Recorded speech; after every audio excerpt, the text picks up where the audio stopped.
এই দিনটা ছিল জানুয়ারির ৩ তারিখ। ২ তারিখ আমার একটা বান্ধবীর বার্থডে ছিল, তো ৩ তারিখ আমরা সবাই যাচ্ছি ট্রিট নিতে। আচ্ছা, শীতকাল তোমাদের কার কার পছন্দের? আমার তো ভীষণই পছন্দের, কিন্তু এত এত সোয়েটার পরতে আমার একদমই ভালো লাগে না।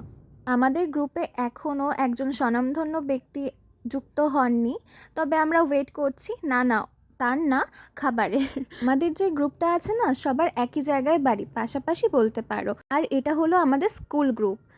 তারপর খাবার চলে এলো, তো অর্ডার করা হয়েছিল mixed fried rice, lachha paratha আর হচ্ছে চিকেন কষা। আর এই হলো বার্থডে গার্লকে ছাড়া কি করে পসিবল।